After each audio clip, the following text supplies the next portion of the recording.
Donald Trump is spiraling, and he's not going down alone. He's dragging Karoline Leavitt, his loyal mouthpiece, straight into the wreckage. One court defeat after another has shattered his tariff dream.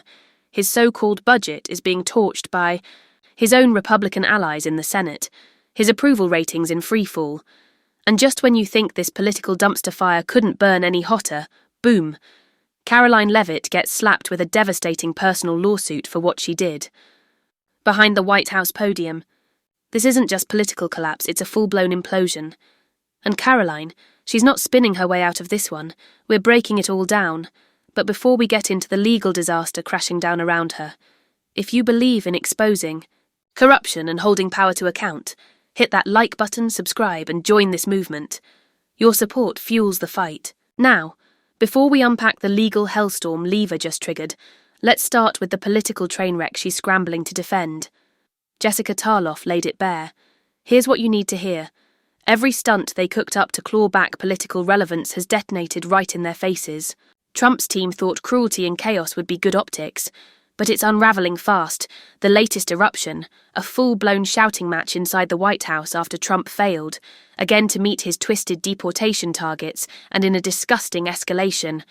He's turned to what can only be described as state-sponsored kidnapping, abducting people to stage a grotesque spectacle for the cameras.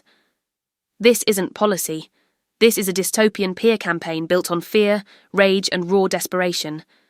And right in the centre of this dark theatre is Karoline Leavitt, Trump's mouthpiece, the spin doctor, in chief tasked with selling this authoritarian circus to the American public. But the mask is slipping. She's buckling under the weight of lies that even her own party no longer wants to carry. Horror show that's hemorrhaging Republican support, not just for its obscene deficit spikes, but because it tramples the judiciary and mocks the very idea of checks and balances. She tried to defend it. She tried to hold the line, but her spin was a disaster, hollow, panicked, and instantly shredded. And just when you think it couldn't get worse, the hammer drops. A scathing federal lawsuit, zeroing in on her conduct, now threatens to explode her entire career. This isn't just political fallout. It's personal and it's brutal. Let's dig in, no Karoline, just like everything else you spew from that podium. This isn't spin. It's a lie.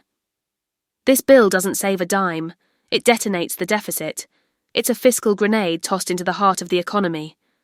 And for all the tired, hollow talk about Republicans being budget hawks or masters of economic growth, spare us. We've seen the truth. Under Republican leadership, the economy doesn't soar, it sinks. The only thing they've mastered is economic sabotage disguised as policy. So let's kill the myth.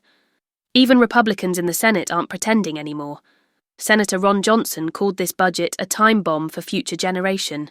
And even Lindsey Graham, yes, the human weather vane himself, slammed the sham promise of spending cuts later, because everyone knows it's fiction.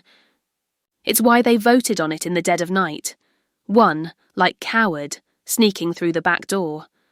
One GOP lawmaker even admitted he didn't read it. Let that sink in. And elected official casting votes that affect every American life, blindly signing off like it's a Netflix terms of service that's not just recklessness. That's betrayal. But guess who doesn't get to plead ignorance anymore? Karoline Leavitt. Because the paperwork just landed in her lap, a blistering lawsuit. And this time, the damage is personal. The Trump White House is being dragged to court by the National Association for the Deaf for one of the most callous, disgraceful acts, yet silencing millions of Americans by cutting off American Sign Language interpreters at public event. No warning, no explanation, just cruelty, cold, calculated cruelty. The 25-page lawsuit lays it bare. This is a direct violation of federal law and a brazen assault on the Constitution. Let's be clear. Federal law demands equal access for people with disability. Denying ASL interpretation isn't just a bureaucratic failure. It's an act of erasure. It says to deaf and hard of hearing Americans, you don't matter, you don't matter, you don't count. Dr. Bobby Beth Scoggins, interim CEO of NAD, called it what it is. Discrimination. She's demanding inclusion, not just captions, not just scraps. Full, live access, equal dignity, and she's not backing down. Nor should she. So why do it? Why deny Americans basic access to their government? Is it because they don't care? Because cruelty is always the point with this regime? Or is it because Trump's ranting is so incoherent, so batshit absurd, that no interpreter alive could translate it without bursting into flame? Maybe it's all of the above. But one thing is certain. It's grotesque. Let's stop pretending this is incompetence. This is the blueprint. The cruelty is the policy. This administration exists to serve billiards, not citizen. They answer to the donors, the oligarchs, the power brokers cutting massive checks behind closed doors. Whether it's pardons for sale at Trump's fundraisers or Elon Musk pretending to slash government waste while hoarding contracts for himself, the corruption is the point. Now, Musk is out of the picture, but the damage is done. Jen Psaki laid it out. The cuts were fake. The savings were fake. The entire narrative was a scam. A Potemkin village of fiscal responsibility covering up a theft in broad daylight. And Karoline Leavitt, she was the face of it all, the voice of the lie. And now, finally, the consequences are many.